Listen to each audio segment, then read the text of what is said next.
Sekarang ini kita terpaksa betul beli beras dari Vietnam, beli beras ke Kamboja, beli kedelai dari Kamboja. Kenapa? Lahan sawah kita habis ditanami pabrik.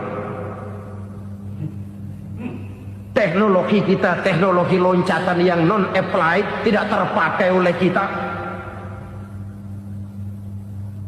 Lantas lahan yang tidak bisa kita tanami, kita paksakan lahan-lahan gambut menjadi tanah pertanian yang subur dengan biaya triliunan dan kita gagal. Kita cari jarum dan kapak hilang.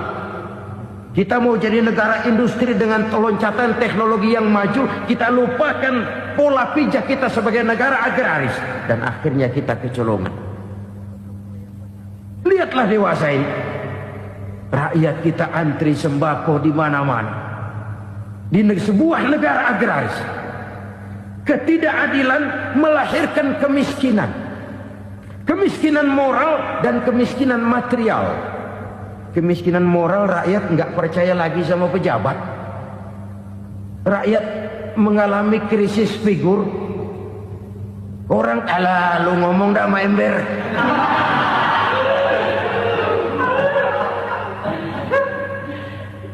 Penataran yang menghabiskan biaya miliaran itu melahirkan pejabat-pejabat korup. Pengawasan yang menghabiskan biaya miliaran itu ternyata impoten, mandul. Kemiskinan moral. Jujur saya berkata saudara-saudara, setelah pintu reformasi dibuka, itu yang masuk memang macam-macam. Ada yang memang punya tujuan murni, konsekuen dan punya konsep. Ada yang nunggu di tikungan. Begitu mobil lewat nyamber pintu, berangkat ikut reformasi.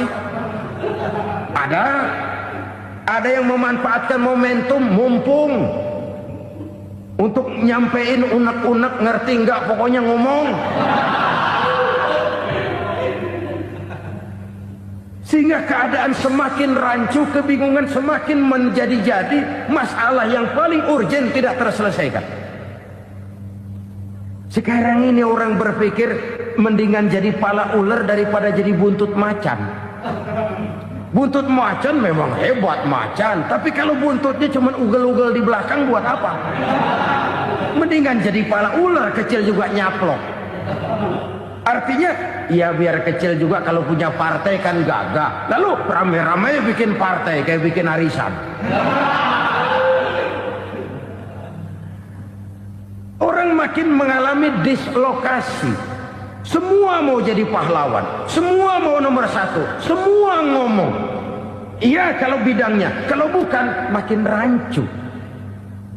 Marilah lewat kesempatan ini saya mengajak kita untuk tahu diri. Biarkan politisi ngomong politik, biarkan ekonom menata ekonomi, biarkan praktisi bicara soal hukum, biarkan rakyat munajat, istighfar, mohon pertolongan Allah. Tahu diri kita. Kalau memang ayam, kukuruyuk aja dah. Kalau memang kucing, ayo ngeong. Kalau kambing, silahkan ngembe. Udah tahu ayam, ngeong bunyinya. Suaranya palas, orang nggak ngerti, bingung, makin menjadi-jadi. Ibarat kesebelasan sepak bola bangsa kita sekarang ini, rame-rame mau bikin gol, kiper ikut nyerang sekarang. Memilukan dan bahkan memalukan. Wa ma hakamu bighairi ma anzalallah illa fasha fihimul fakru. Kalau hukum yang diterapkan sudah menyimpang dari keadilan yang diajarkan Allah, bertebaranlah kemiskinan di mana-mana. Coba sekarang ini, yang punya duit bingung, apalagi yang kagak punya duit. Yang pengusaha gede ngeluh, apalagi yang pengusaha pas-pasan. Yang kagak punya beras, yang punya beras saja masih bingung, apalagi yang nggak punya beras. Ini sudah demikian merata. Dulu kita kagum mendengar konglomerat kelas buadak, kelas-kelas yang seakan-akan cuma ada dalam khayalan mereka. punya kekayaan miliaran dolar, triliunan, sudahlah seolah-olah nggak terjangkau sama kita. Weh, ternyata yang gede-gede itu juga gede utangnya. Dan rontok satu demi satu. Ternyata rakyat selama ini cuma dialamatkan, cuma dijadikan adres. Rakyat yang tidak banyak ngerti persoalan ini harus menanggung hidup ini begini berat, harus menanggung beban hidup ini begini tinggi, daya beli semakin lemah, semakin terpuruk dan terpuruk, sedang keadaan belum juga banyak berubah. Yang hutang sama luar negeri itu kan bukan rakyat kecil, Ciano. Yang banyak nyimpen dolar juga kan Ciano. Rakyat kecil bocah kampung mah jangankan nyimpen dolar, ngelihat juga tumben. Kemana kita mesti bercermin? Sekali lagi saya mengatakan maaf, kita tidak bermaksud mencari kambing hitam. Karena itu kita tidak bicara orang, kita bicara sistem, kita bicara keadaan. Beginilah yang dikatakan Nabi, penyebab timbulnya bencana, hukum yang ditegakkan tidak lagi berorientasi kepada keadilan, tapi berorientasi kepada kepentingan.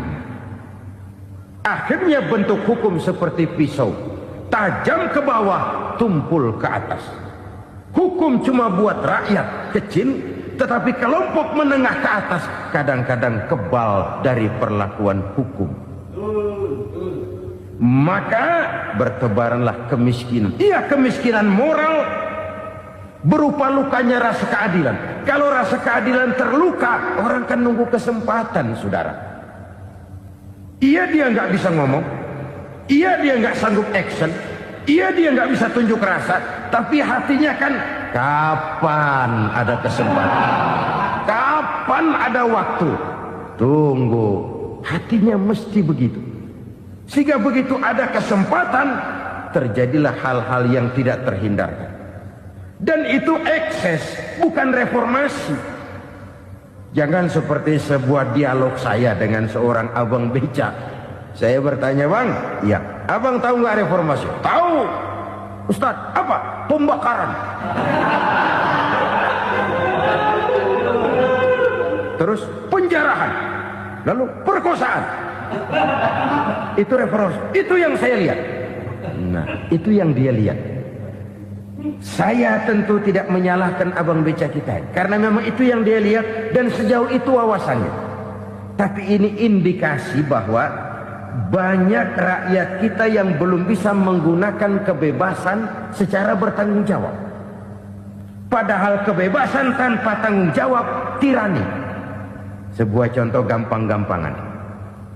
Saya beli radio, saya setel di kamar saya, lalu saya bilang, ini radio gue. Yang beli gue, pakai duit gue setel di kamar gue, sekeras-kerasnya, gak ada urusan sama orang lain. Itu kata saya. Tetapi tetangga saya sebelah rumah kan boleh juga ngomong begitu. Kata tetangga saya, ini mata gue, yang ngantuk gue tidur di kamar gue, kenapa suara radio lu nyampe kemari? Artinya apa ini? Kebebasan saya nyetel radio dibatasi oleh kebebasan tetangga saya yang mau tidur. Tidak ada kebebasan mutlak. Kebebasan mutlak tanpa tanggung jawab kembali akan melahirkan tirani, kembali akan melahirkan pemaksaan kehendak. Dan itu lagi-lagi bukan demokrasi. Saudara-saudara kaum muslimin rahimakumullah. Ini penyakit yang kedua, lukanya rasa keadilan, terutama di kalangan rakyat kecil. Itu mengendap menjadi akumulasi dan menunggu giliran kapan bisa dimuntahkan. Dengan kata lain, rakyatnya udah banyak banget makan yang perutnya jadi enak, nyelam. Kapan nunggu muntahnya? Udah begini banyak akumulasi yang mereka pendam di perut ini, sehingga ketika terjadi kesempatan itu sudah tidak terkendalikan lagi. Kita out of control. Saya tidak mentolerir sikap-sikap kekerasan.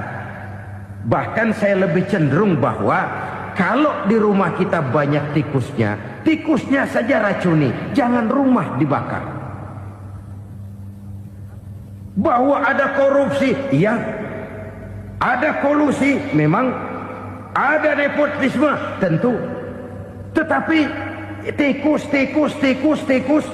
tikusnya saja racuni. Jangan rumah dibakar. Masa mau ngusir tikus bakar rumah? Tikusnya lari, tikusnya selamat, rumahnya ewes-ewes.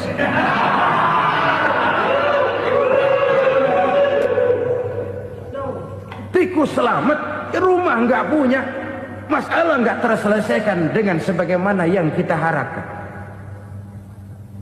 Kita sepakat ini negara hukum, dan di hadapan hukum semua manusia itu sama. Itu prinsip yang diajarkan Allah. Al-musawat bainan nas fi takalifil ahkam. Semua manusia sama dalam berhadapan dengan hukum Allah Subhanahu wa taala. Kalau hukum sudah pandang bulu, itu jelas yang enak yang banyak bulunya. Siapa yang banyak bulunya? Monyet. Kalau hukum pandang bulu, monyet keenakan. Saudara-saudara kaum muslimin rahimakumullah, introspeksi. Mari kita bercermin bagaimana perjalanan hukum selama ini. Kalau introspeksi ini kita temukan, lalu ada upaya untuk memperbaiki diri. Jangan menggunakan tak ada gading yang tak retak, mikul duwur mendem jero untuk menutup-nutupi kesalahan orang. Padahal kesalahan itu sedemikian besar. Padahal rakyat kita tiap hari antri sembako. Ada yang sehari sekali makan. Ada yang makan sudah bercampur tiwul. Ada yang nasi sudah dicampur pisang, balik jadi orok lagi. Macam-macam upaya rakyat untuk menangsal perut ini. Lalu rakyat ditenang-tenangkan, lebih baik puasa Senin Kemis sambil menghadapi krisis ekonomi. Kenapa rakyat yang disuruh puasa? Kenapa bukan pejabatnya yang puasa lebih dulu untuk kemakmuran rakyat? Kalau rakyat yang memang perutnya udah gepeng disuruh puasa, makin krempeng perutnya. Artinya pejabat harus punya sense of politics. Ya, tidak, puasa itu kan tidak cuma Senin Kemis saja. Puasa itu puasa perasaan, puasa menghargai perasaan yang sedang kondisi yang sedang dihadapi oleh rakyat. Bagaimana rakyat yang tengah antri sembako melihat pejabatnya lewat dengan mobil yang harganya sampai 1 miliar. Oh, inilah pemimpin saya. Luka lagi rasa keadilannya. Kita tidak tenggang rasa. Puasa dalam artian itu pun akan menolong menegakkan semangat kebersamaan, membentuk semangat kebersamaan. Saudara-saudara kaum muslimin rahimakumullah, penyebab bencana yang ketiga dikatakan oleh baginda Nabi, wala zaharat fihimul fahishatu illa fasha fihimul maut. Apabila kekejian telah merajalela, maka maut bertebaran di mana-mana. Kita renungi butir kalimat dalam hadis ini. Apabila kekejian telah merajalela, maut bertebaran di mana-mana. Begitu murah arti sebuah kehidupan. Penjarahan untuk hal-hal yang kecil tapi sampai mengorbankan nyawa. Apabila kekejian sudah terjadi di mana-mana, maut pun bertebaran. Maut dalam arti berpisah ruh dengan jasad, tapi juga maut dalam arti orang bisa mati karirnya, orang bisa mati usahanya, orang bisa mati kesempatannya karena perbuatan-perbuatan keji yang selama ini tidak terbendung. Lahirlah teori mafia. Siapa yang kuat dia yang berkuasa, siapa yang lemah dia menjadi mangsa. Proyek-proyek besar yang menang tender itu ya dari itu ke itu saja. Yang pengusaha-pengusaha tidak punya koneksi, tidak bisa bayar komisi, dapat proyek tetelan. ada dagingnya, dikit namanya juga tetelan. Dagingnya sudah habis disantap oleh meja. Sekian puluh meja dilalui, sekian puluh amplop dikeluarkan. Sehingga yang akhirnya ya tinggal tetelan itu tadi. Maka kualitas pekerjaan pun sudah bukan lagi jadi masalah. Demikianlah mafia-mafia ini bermunculan di mana-mana. Di pengadilan terkenal mafia pengadilan. Hukum bisa dibeli, hukum bisa dipesan menurut kebutuhan sponsor. Mafia peradilan, mafia politik, mafia ekonomi, bahkan mafia agama yang menggunakan agama sebagai kedok, menggunakan agama sebagai dalih, menggunakan agama sebagai topeng untuk melancarkan maksud-maksud politiknya pun tidak tertutup kemungkinan. Apabila kekejian telah merajalela, maut bertebaran di mana-mana. Korupsi, kolusi, nepotisme itu bagian dari kekejian. Kita selama ini kalau mendengar maksiat, itu yang terbayang cuma judi, mabuk, zina. Iya, itu maksiat. Tapi korupsi, kolusi, nepotisme itu juga maksiat dalam bentuk lain. Kalau ini sudah bertebaran, maka maut terjadi di mana-mana. Jangan bayangkan cuma mati orangnya, itu sih kewajiban. Yang menyakitkan itu orangnya masih hidup tapi dibikin mati. Karirnya mati. Kenapa? Karena yang diperlukan bukan cuma orang pinter tapi orang taat. Biar pinter, kalau nggak taat minggir. Biar bodoh, kalau taat bisa nyenangin atasan, bisa nyemir, nyemur. Kumaha juragan wae ayo nama. Itu yang kadang-kadang dapat penghargaan. Tidak ada prestasi kerja kecuali bikin senang orang di atas. Kita lihat di desa-desa jalan rusak. Kalau ada berita pejabat anak mau turun, jalan rata sekali. Sampai tanah dari mana aja dikeruk buat ngeratain tuh jalan. Pejabat pulang legok lagi jalanan. Katanya kita kerja buat rakyat, nyatanya kita cuma melayani atasnya.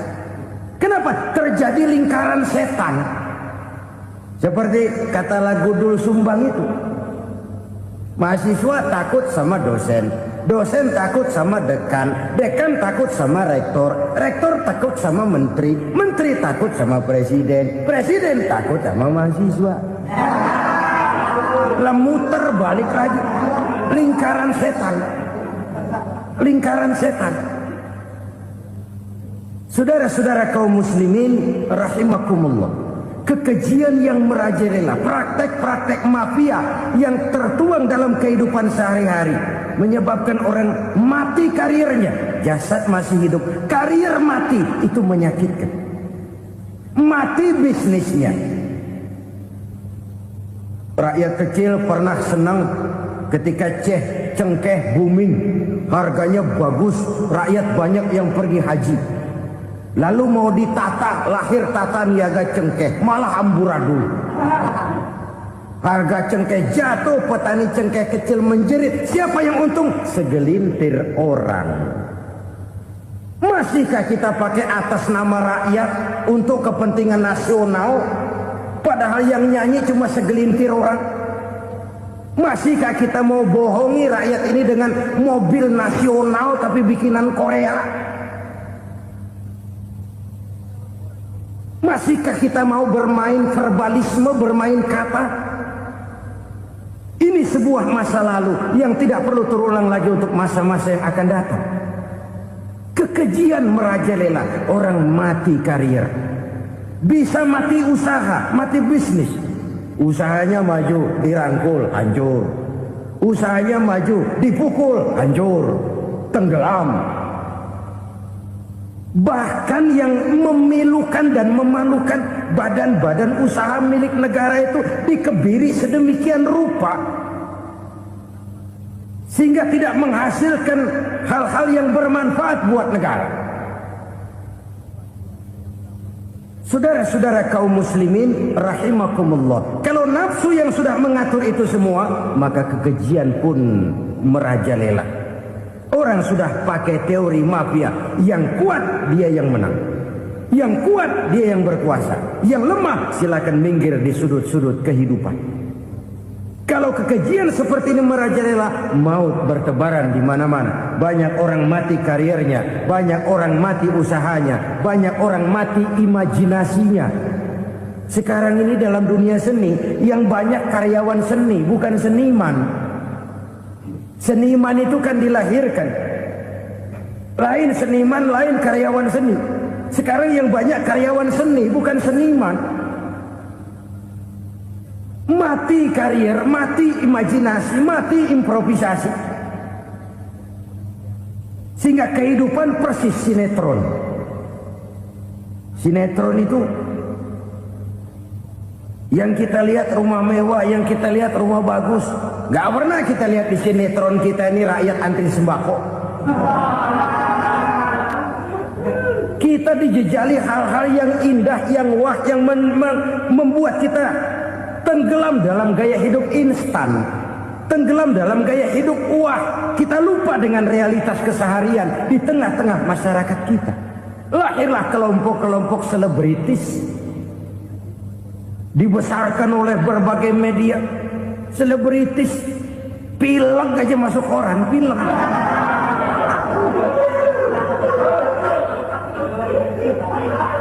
Rakyat yang pingsan antri beras nggak masuk koran. Rakyat yang semaput antri minyak gak masuk koran. Selebritis panok masuk koran.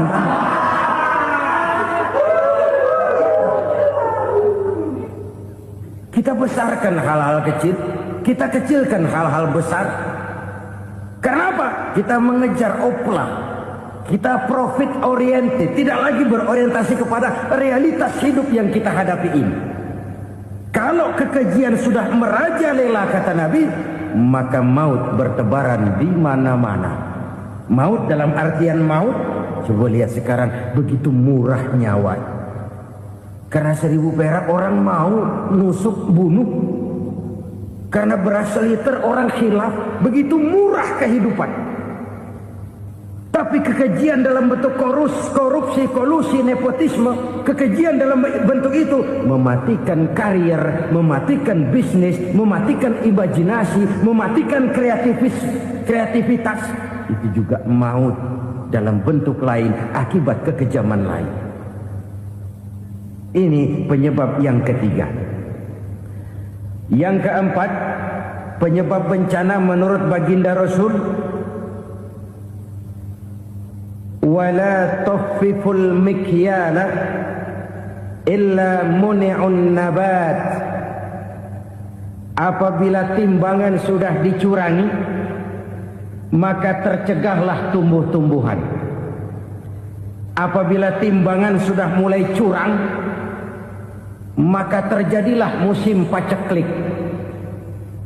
Apabila bisnis sudah bergaya mafia tadi itu, kecurangan-kecurangan terjadi, tender di balik pintu, yang dimenangkan cuma kelompok-kelompok yang bisa memberikan presentasi yang besar, muni'un nabat, terjadilah paceklik.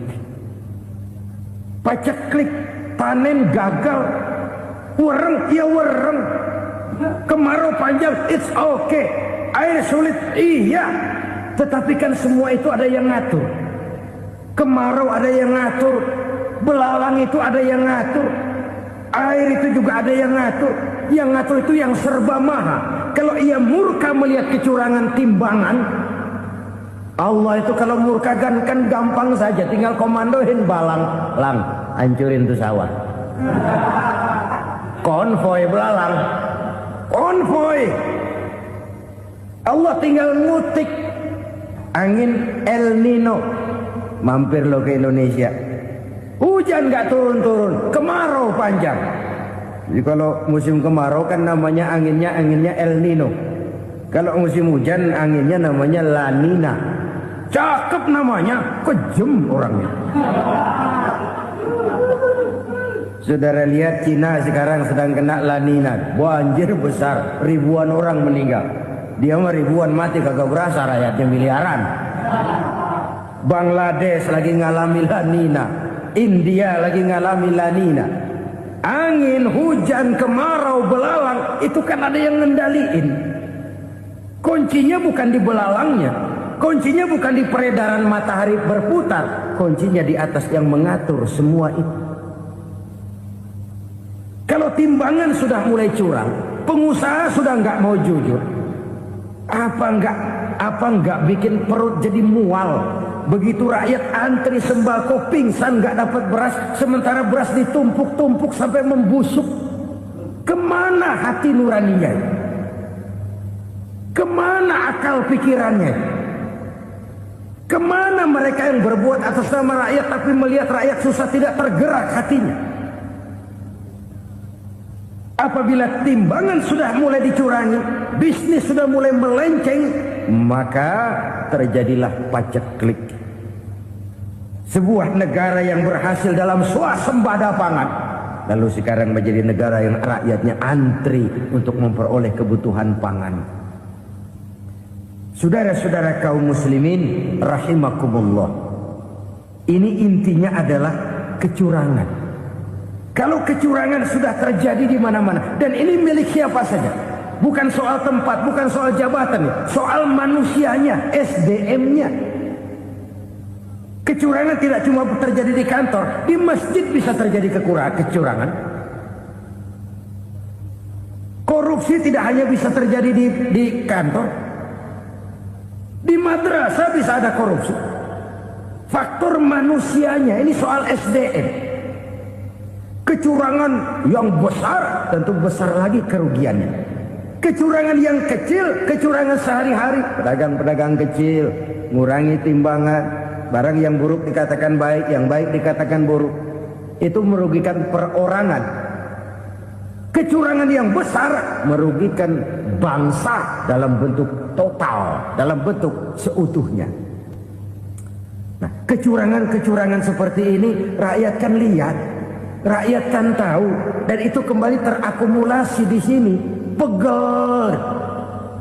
Dan jangan lupa, rakyat yang nggak ngomong itu, rakyat yang nggak bersuara itu, batinnya menjerit, jeritannya menggoncang aras, dan itu didengar Allah.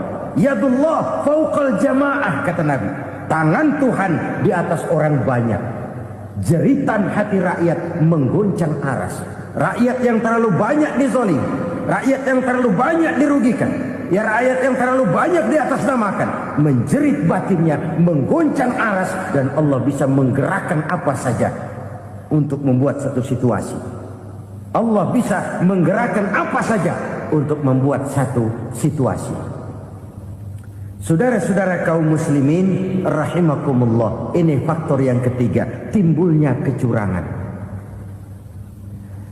Faktor yang keempat maksud saya. Yang kelima, penyebab timbulnya bencana menurut baginda Nabi, wala muni'uz zakat wala muni'uz zakat illa hubbisa anhumul qatr. Apabila zakat enggan dibayar, maka tercegahlah qatrun. Qatrun ini kalau bahasa kita sembako. Maka tercegahlah kebutuhan-kebutuhan yang kita perlukan. Ini, kita tidak meragukan bahwa yang kita tuju adalah masyarakat yang adil dalam kemakmuran dan makmur dalam keadilan. Nah, antara kemakmuran dan keadilan ini memang sering tidak bisa berjalan seiring. Pada saat kemakmuran kita kejar, ekonomi kita pacu, ada nilai-nilai keadilan yang tertinggal. Pada saat nilai keadilan kita tegakkan benar-benar, ada unsur-unsur kemakmuran yang terabaikan. Oke, kita bisa mengatakan kasus. Oke, kita bisa mengatakan itu sebagian kecil. Tapi kalau sebagian kecil, sebagian kecil, sebagian kecil, lama-lama kan jadi sebagian besar. Oke, kita mengejar kemakmuran. Pertanyaannya, kemakmuran untuk siapa? Oke, kita berikan kelompok tertentu kue yang besar dengan harapan nanti dia bagiin kuenya kepada yang kecil-kecil. Tapi kenyataan mereka yang dapat kue besar akhirnya malah lupa diri dan lupa daratan. Mau makin besar, mau makin besar, mau makin besar, malah memeras yang kecil-kecil ini. Sekarang kan yang kecil modali yang besar. Ramai-ramai buka bank, ternyata kamuflase. Uang banknya untuk kredit perusahaannya sendiri. Nasabahnya rakyat kecil. Artinya apa? Rakyat kecil disuruh modalin orang yang udah gede. Ini kan sumber geledek urusan.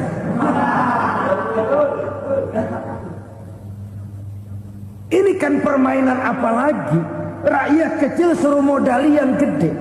Nasabahnya rakyat kecil, kumpulkan uangnya di bank, kucurkan kredit kepada perusahaannya sendiri. Bukankah itu rakyat kecil suruh modali yang gede?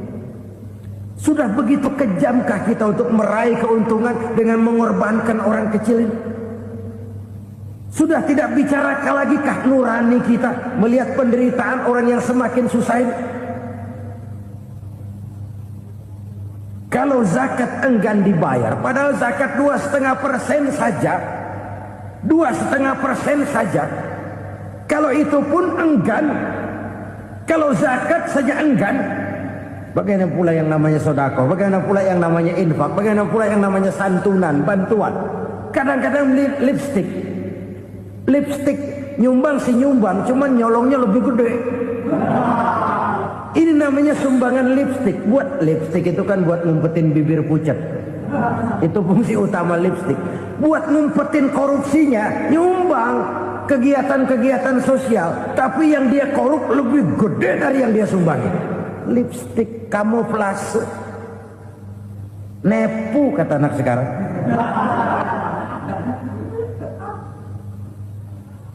Saudara-saudara kaum muslimin rahimakumullah. Demikian berat kewajiban zakat ini sampai di zaman Sayyidina Abu Bakar pernah keluar komando perangi orang yang enggan membayar zakat. Perangi.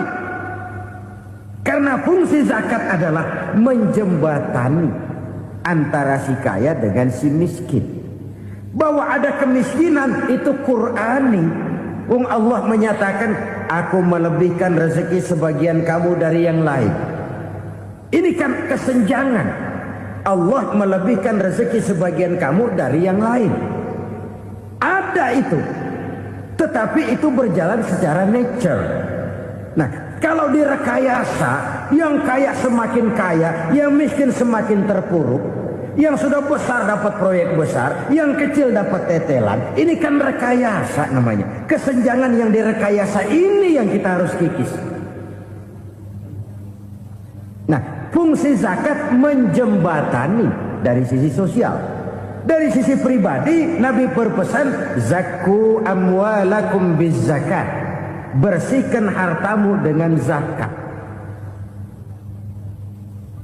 Sekarang ada istilah nyuci uang. Uang hasil korupsi itu bisa dicuci, dijadikan uang bersih.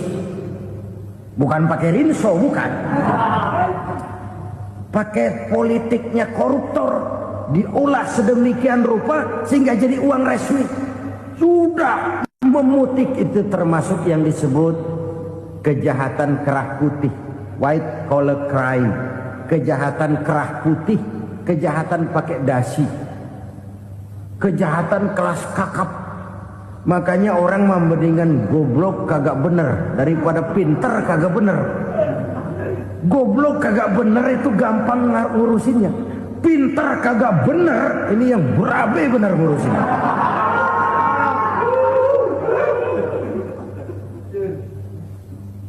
Kita bukan cuma perlu orang pintar kok di zaman sekarang. Kita perlu orang-orang bener yang punya komitmen, yang sesuai kata dan perbuatan, yang bisa merasakan apa yang dirasakan oleh rakyat, yang punya sense of politik yang tinggi, yang peka, yang penuh keterbukaan, yang punya wawasan dan pandangan jauh ke depan.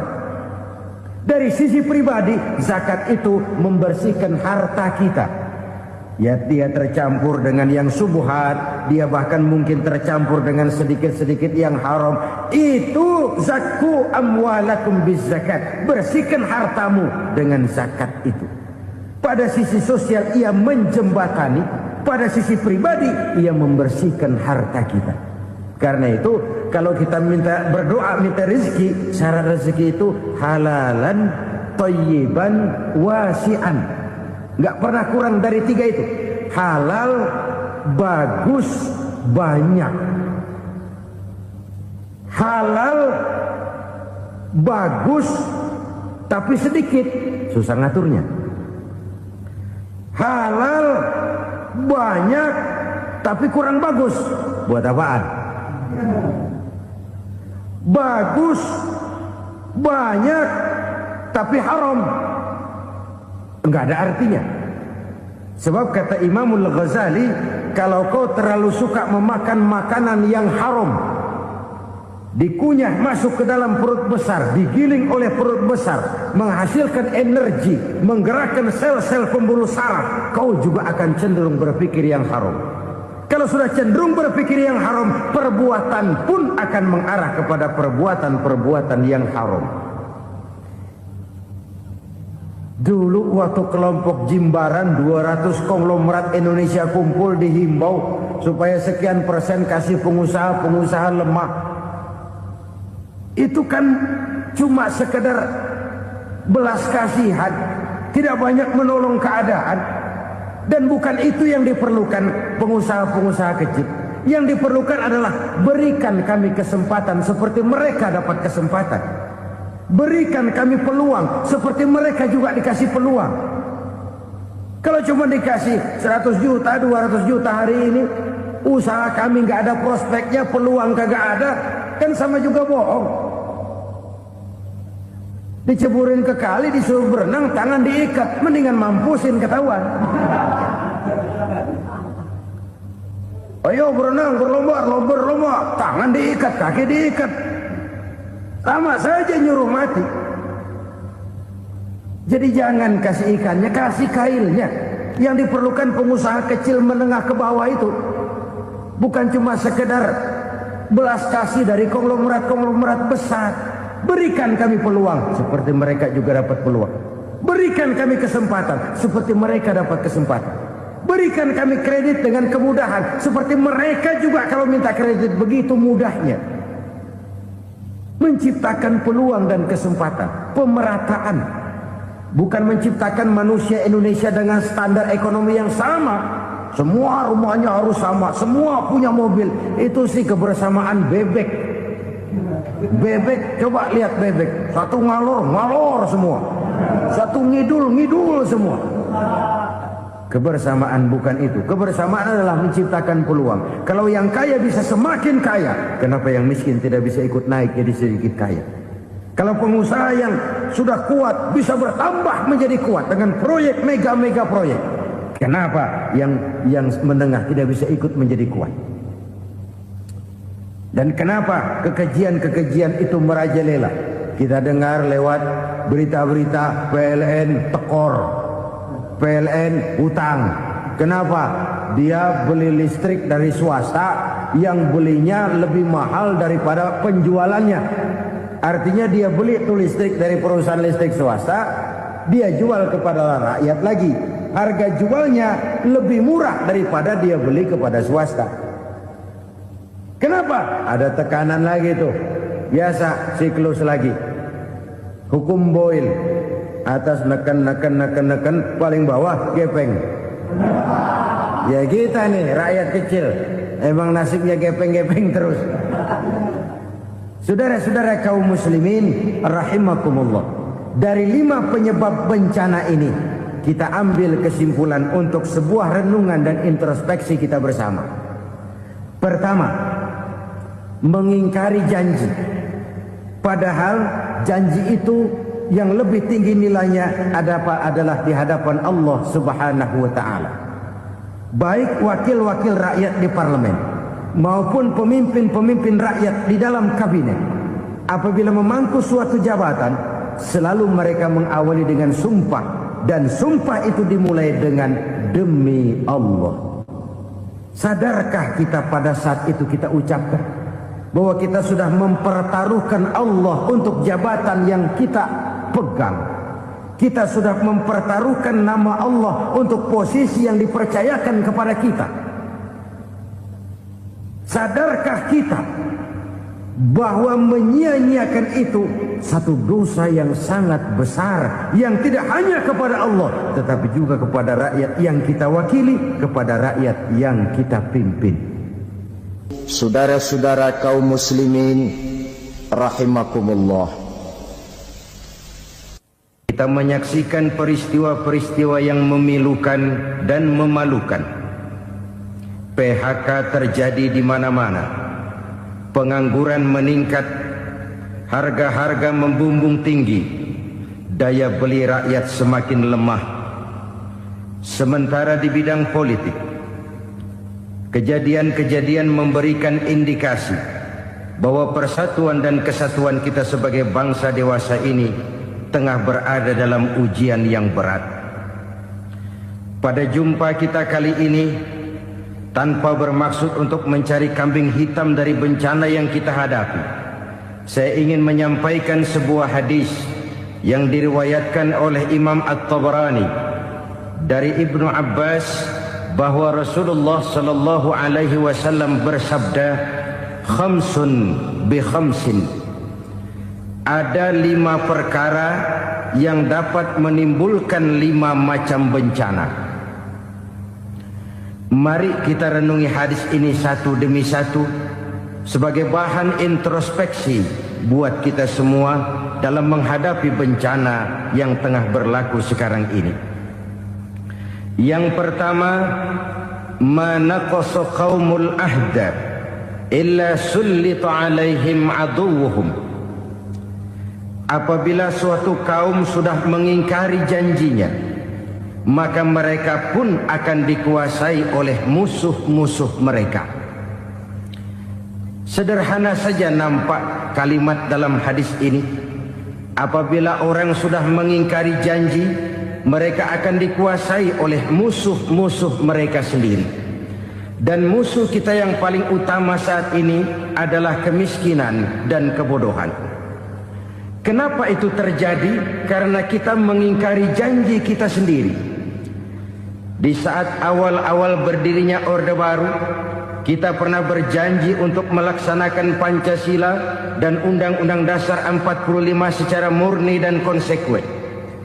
Kita berjanji bahwa kita akan menegakkan pemerintah yang bersih dan berwibawa. Itu semua pada permulaannya. Waktu demi waktu berjalan, kita lupa dengan janji yang kita ucapkan itu. Ketuhanan yang Maha Esa kita ucapkan, tapi kesetanan yang luar biasa yang kita lakukan. Kemanusiaan yang adil dan beradab yang kita dengungkan, tetapi kemanusiaan zalim dan biadab yang kita praktekkan. Sederhana saja saudara, hampir setiap pejabat pada posisi-posisi kunci, di awal-awal ia memangku jabatan itu, biasanya ia mengucapkan sumpah dengan lafaz demi Allah, bahwa dalam melaksanakan jabatan ini saya tidak akan menerima hadiah atau pemberian dalam bentuk apapun. Itu pada permulaannya. Lama-lama rupanya hadiah itu asik juga, mulai diterima. Lama-lama dirasa kurang, mulai menagih. Dan akhirnya terjadilah praktek yang disebut suap menyuap, semir menyemir, dan lain sebagainya. Kalau ini sudah menjadi kenyataan, bagaimana kita mau menegakkan pemerintah yang bersih dan berwibawa? Undang-Undang Dasar 45 menyatakan bahwa bumi, air, dan seluruh kekayaan negara dikelola oleh negara bagi sebesar-besar kemakmuran rakyat. Yang terjadi adalah bahwa kita merasa mewakili rakyat untuk menikmati harta dan kekayaan negara, sehingga rakyat banyak tidak bisa ikut menikmatinya. Menumpuklah harta itu sehingga terjadilah pepatah, gunung ditimbun, sumur digali. Yang kaya semakin kaya, yang miskin semakin terpuruk. Kita ingkar dengan janji yang kita ucapkan di awal-awal kita bergerak. Kita ingkar dengan janji pada saat kita mengatakannya dengan menyebut nama Allah, dengan mempertaruhkan nama Tuhan. Sehingga pada akhirnya jabatan pun mengalami tender. Sudah menjadi rahasia umum. Orang mau jadi lurah mesti mengeluarkan uang. Mau jadi camat mesti mengeluarkan uang. Mau jadi wali kota, bupati, bahkan gubernur, itu ada pasarannya. Secara logika, kalau orang memperoleh satu jabatan karena banyak mengeluarkan uang, tentu pada saat ia mengeluarkan uang, ia sudah punya pemikiran, modal pasti pulang, modal pasti kembali. Kalau orang memperoleh suatu jabatan karena banyak mengeluarkan uang, maka langkah pertama yang dia lakukan setelah memangku jabatan itu ialah bagaimana uang bisa kembali, bagaimana modal bisa pulang. Kalau modal sudah pulang, pikiran berikutnya bagaimana supaya dapat untung.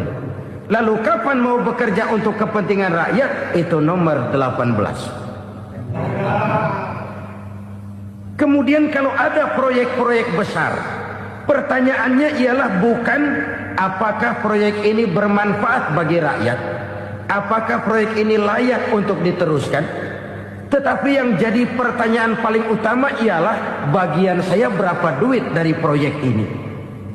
Kita bisa lihat proyek, mega proyek lahan 1 juta hektar di Kalimantan Tengah, triliunan rupiah, dan proyek itu gagal. SD Impres bulan ini diresmikan, bulan depan retak. Jembatan-jembatan bulan ini gunting pita, bulan depan runtuh. Kita ingkar dengan janji. Kita berkata kita bekerja untuk kepentingan rakyat, tapi kita tidak pernah mengenal rakyat itu. Apabila suatu kaum sudah mulai mengingkari janji, maka mereka akan dikuasai oleh musuh-musuh mereka. Akibatnya tersusunlah barisan-barisan sakit hati yang makin lama makin menjadi bola salju, menggelinding membesar, dan kemudian terjadilah hal-hal yang tidak kita inginkan lagi. Apabila suatu kaum sudah mengingkari janji, maka mereka akan dikuasai oleh musuh-musuh mereka. Ini penyebab bencana yang pertama. Kita tidak konsekuen. Tadinya kita dengan lantang teriak-teriak berantas korupsi, ganyang korupsi. Pada waktu kita belum mendapat kesempatan. Setelah kita naik punya kesempatan, rupanya korupsi enak juga dirasa. Terjadi pergeseran nilai, orang luntur, kehilangan idealisme awal. Lalu untuk menghibur diri, menutup kesalahan, kita gunakanlah pepatah bahwa tidak ada gading yang tak retak, bahwa kita harus mikul dur mendem jero. Itu semua cuma sebagai dalih agar kesalahan kita tidak dibicarakan orang lain. Padahal kita sendiri yang mengingkari janji. Kita yang keluar dari komitmen awal kita. Kita berjanji melaksanakan Pancasila dan Undang-Undang Dasar 45 dengan murni dan konsekuen.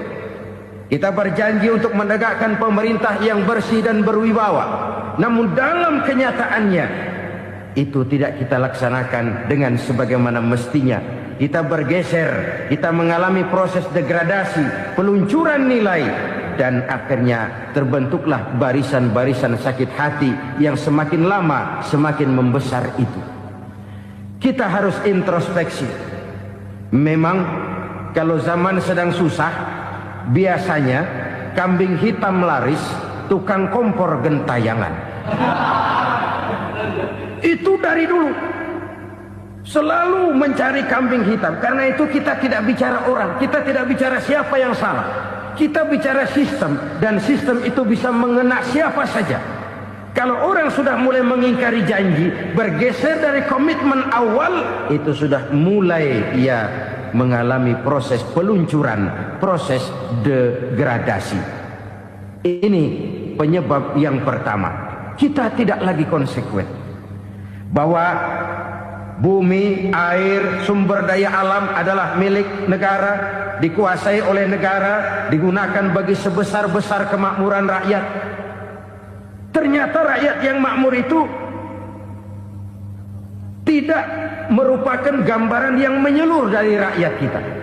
Undang-undang dasar kita menganut ekonomi kekeluargaan, tapi yang kita praktekkan adalah ekonomi keluarga. Kalau bukan keluarga nggak dapat proyek. Kalau bukan keluarga nggak dapat macam-macam. Kekeluargaan kita rubah menjadi keluarga. Timbullah penyakit nepotisme. Kita bergeser, kita ingkari janji, dan kita anggap kita atasnamakan rakyat. Rakyat cuma sekedar jadi address, rakyat cuma sekedar jadi alamat, tetapi kehidupan mereka tidak banyak berubah dan tidak banyak terangkat. Kaum muslimin rahimakumullah, ini penyakit yang pertama, penyebab bencana yang pertama. Yang kedua kata Nabi, wa ma hakamu bighairi ma anzalallah.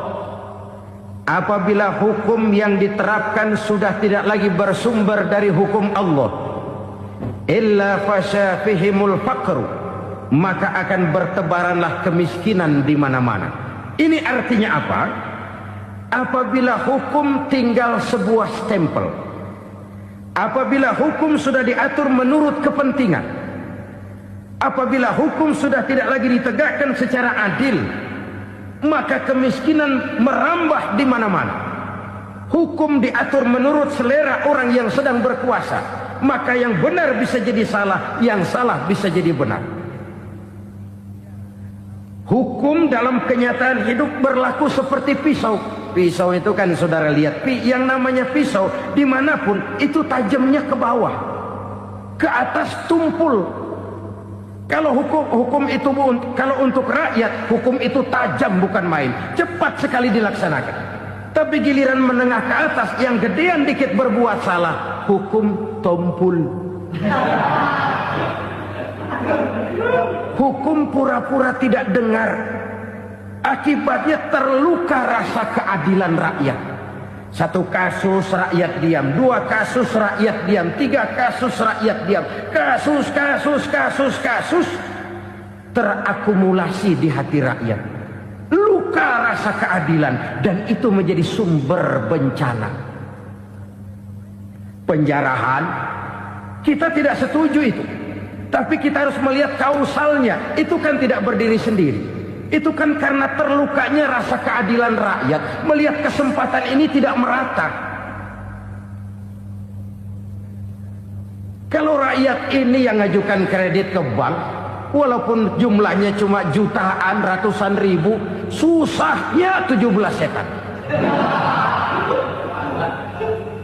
Tapi ada orang-orang tertentu yang agunannya palsu, jaminannya palsu, bawa kata belece, bukan cuma miliaran, triliunan kredit bisa keluar. Terluka rasa keadilan, hilangnya kesempatan.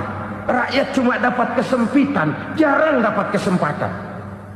Dari lukanya rasa keadilan ini, memang ya entah lipstick, entah basa-basi, dibentuklah tim ini, dibentuklah badan pengawas ini, dibentuklah tim ini.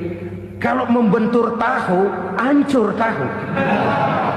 Tapi kalau tim yang dibentuk membentur karang, bukan karangnya yang hancur biasanya, timnya yang bubar. Kenapa? Yang dibentur batu karang yang sangat keras. Kita main-main dengan hukum, kita tidak konsekuen dengan hukum. Luka rasa keadilan, dan itu terakumulasi. Edi Tamsil, rakyat tahu, terakumulasi, menguap begitu saja. Kasus-kasus lain rakyat tahu, menguap begitu saja. Ketidakadilan terakumulasi, mengendap di hati rakyat, menunggu ledakan. Pada saat sumbu meledak, rakyat tidak bisa dibendung lagi. Oke, kita tidak setuju dengan penjarahan, tapi jangan melihat itu sebagai peristiwa yang berdiri sendiri. Kenapa itu terjadi? Kausalnya kenapa?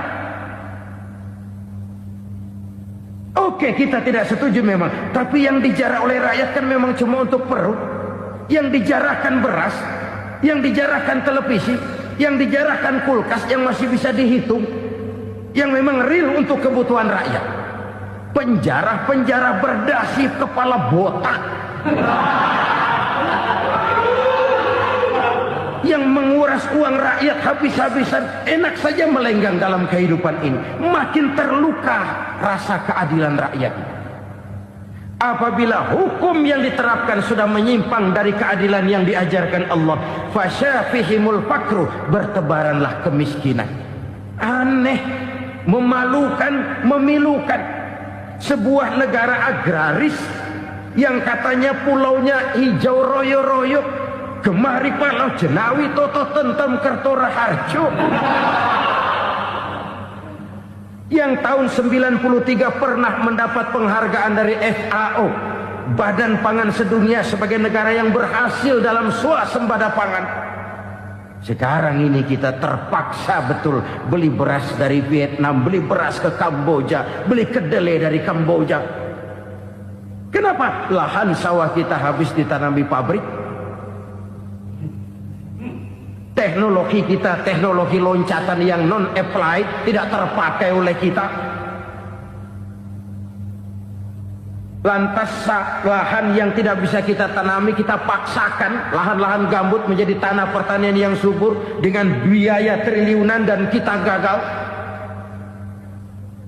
Kita cari jarum dan kapak hilang. Kita mau jadi negara industri dengan loncatan teknologi yang maju, kita lupakan pola pijak kita sebagai negara agraris, dan akhirnya kita kecolongan. Lihatlah dewasa ini. Rakyat kita antri sembako di mana-mana.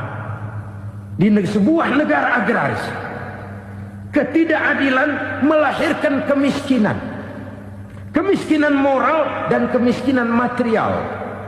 Kemiskinan moral, rakyat nggak percaya lagi sama pejabat. Rakyat mengalami krisis figur. Orang alah lu ngomong dah sama ember.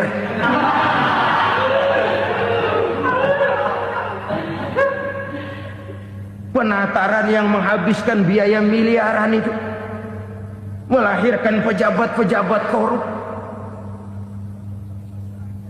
Pengawasan yang menghabiskan biaya miliaran itu ternyata impoten, mandul. Kemiskinan moral. Jujur saya berkata, saudara-saudara, setelah pintu reformasi dibuka, itu yang masuk memang macam-macam. Ada yang memang punya tujuan murni, konsekuen, dan punya konsep. Ada yang nunggu di tikungan, begitu mobil lewat nyamber pintu, berangkat ikut reformasi. Ada yang memanfaatkan momentum, mumpung, untuk nyampein unek-unek, ngerti nggak, pokoknya ngomong. Sehingga keadaan semakin rancu, kebingungan semakin menjadi-jadi, masalah yang paling urgen tidak terselesaikan. Sekarang ini orang berpikir mendingan jadi pala ular daripada jadi buntut macan. Buntut macan memang hebat macan, tapi kalau buntutnya cuma ugel-ugel di belakang buat apa? Mendingan jadi pala ular, kecil juga nyaplok. Artinya, ya biar kecil juga kalau punya partai kan gagah. Lalu rame-rame bikin partai kayak bikin arisan. Orang makin mengalami dislokasi. Semua mau jadi pahlawan, semua mau nomor satu, semua ngomong. Iya kalau bidangnya, kalau bukan makin rancu. Marilah lewat kesempatan ini saya mengajak kita untuk tahu diri. Biarkan politisi ngomong politik, biarkan ekonom menata ekonomi, biarkan praktisi bicara soal hukum, biarkan rakyat munajat, istighfar, mohon pertolongan Allah. Tahu diri kita. Kalau memang ayam, kukuruyuk aja dah. Kalau memang kucing, ayo ngeong. Kalau kambing, silahkan ngembe. Udah tahu ayam, ngeong bunyinya. Suaranya palas, orang nggak ngerti, bingung, makin menjadi-jadi. Ibarat kesebelasan sepak bola bangsa kita sekarang ini, rame-rame mau bikin gol, kiper ikut nyerang sekarang. memilukan dan bahkan memalukan. Wa ma hakamu bighairi ma anzalallah illa fasha fihimul faqru. Kalau hukum yang diterapkan sudah menyimpang dari keadilan yang diajarkan Allah, bertebaranlah kemiskinan di mana-mana. Coba sekarang ini, yang punya duit bingung, apalagi yang kagak punya duit. Yang pengusaha gede ngeluh, apalagi yang pengusaha pas-pasan. Yang kagak punya beras, yang punya beras saja masih bingung, apalagi yang nggak punya beras. Ini sudah demikian merata. Dulu kita kagum mendengar konglomerat kelas buadak, kelas-kelas yang seakan-akan cuma ada dalam khayalan mereka, punya kekayaan miliaran dolar, triliunan. Sudahlah, seolah-olah nggak terjangkau sama kita. Weh, ternyata yang gede-gede itu juga gede utangnya.